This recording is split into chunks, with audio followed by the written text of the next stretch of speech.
with it being Zipping Classic Day at Sandown and 10 races on the card. Ben, a very good morning to you. Has this Sandown meeting become a little bit of a hangover meeting given what's been going on in Sydney and also the Melbourne Cup Carnival? Yeah, thanks for having me on. It's probably a valid question given the fields this year. The fields are a little disappointing. It's generally one of my favourite meetings of the spring. It's traditionally a terrific meeting for punters. A lot of well-backed horses usually win on the card, but yeah, it doesn't have the depth that it usually does.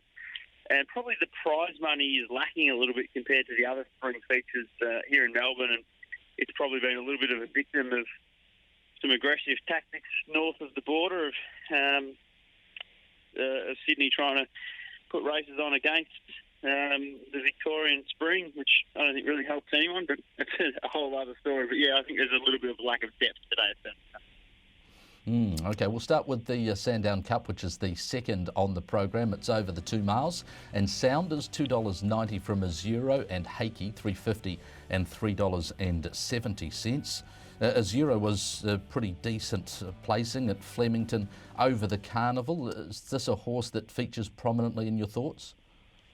Yeah, it is. So having just listening to that market that you've read out, I think Sound's gone one way. I saw it short of 220 for his opening price. He's out to 290. Wouldn't surprise me to see him continue to drift. Whereas Azuro, when prices first went up, $5 was available. He's into, as you said, around that 350 mark now. It actually wouldn't surprise me to see him continue to firm in. He's a horse that's just really well suited stepping up to 3,200 metres, and that's the big query for most of his rivals, in particular Sound.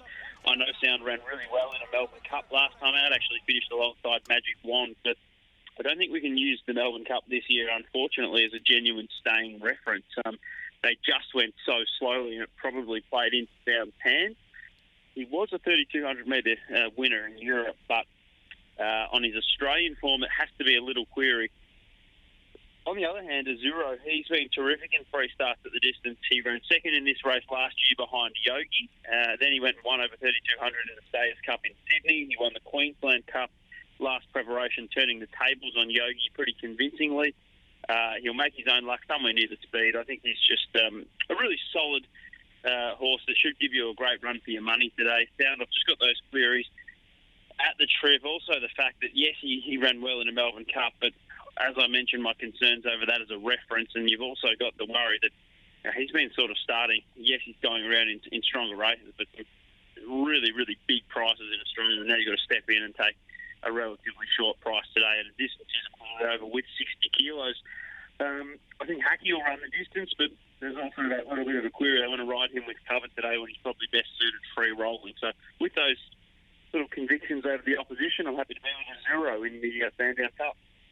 At 6 o'clock New Zealand time, we'll see the running of the Group 2 Sandown Guineas, and was really impressed with what Banquo did over the Melbourne Cup Carnival when he beat Sophia's Choice. He's $4.50.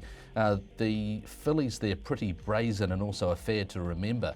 The shortest in the market at $3.20 and $3.60. How did you sort out the form for the Guineas this year? Yeah, it's pretty hard to split these horses. There's some really progressive gallopers coming through. A fair to remember is that I've got a lot of time for. She was most unlucky. A couple of starts at 1,400 metres, probably should have won. She was 60s into about 20s there. Then she was one of the better back runners of Melbourne Cup week last start. Jockey persisted for a run on the outside, didn't come. Switched back to the inside, the run didn't come. Eventually gets out when it was all too late. She probably should have won there. She was $11 into about $3.80 that day and didn't have any luck at all. Probably should have won her last 2. She is sharply up in class, obviously, here, but so are most of these runners, and I think she can certainly measure up without it all surprising. So I think a fair to remember is the one to beat. I just think she's a little bit more professional at this stage of her career than a horse like Heart of Puissance. Now, he might well end up the most talented horse coming out of this race. The query is whether he's, the finished product and whether he'll do enough right to beat a horse like a Fair to Remember or Banquo. But I think the market's identified the 4 key winning chances. I've got a Fair to Remember on top, but I've got a huge respect for Heart of Puissance. And I probably don't want to be losing on the race if Heart of Puissance wins. Yeah, I must admit it wasn't a very good watch, backing Fair to Remember last start, a punishing watch actually, watching her flash at them late after being clear late in the running. We're speaking with Ben Asgari of Racing.com on the Punters Lounge Live, and we're touching on the Zipping Classic next. This is the market, a Group 2 race. Southern France is $3.50, Humidor $3.90. What's your take on this horse, and what price is a backable price for the faithful?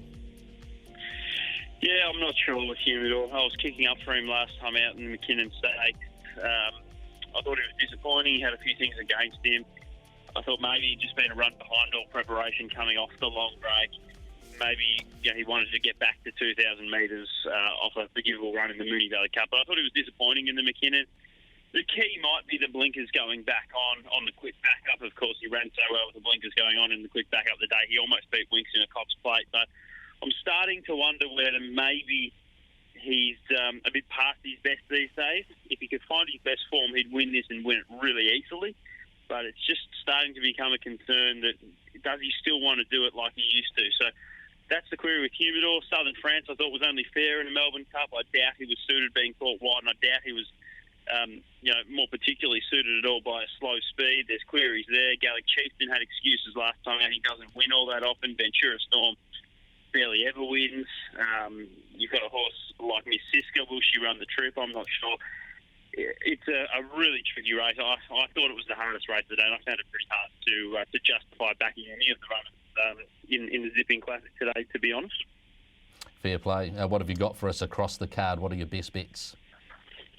Yeah, on a tricky day, I thought Azuro was one of the better winning chances on the program. I'm going to have something on a Fair to Remember, and maybe just have a little saver on Heart of Puissance, who I've got a lot of respect for. But those two, Azuro and a Fair to Remember, feature pretty prominently for me. And I think there's a little bit of value in the 8th race on the program, the Summon Stakes for the Millers. Now, Noah hasn't won in over 12 months, but she probably hasn't been in a race as suitable as the Summon Stakes. She was pretty good at Group 1 level last time out. She's run a number of good races in her last few preparations in much, much stronger races than this. Wide draw, get back into the middle of the track suits her.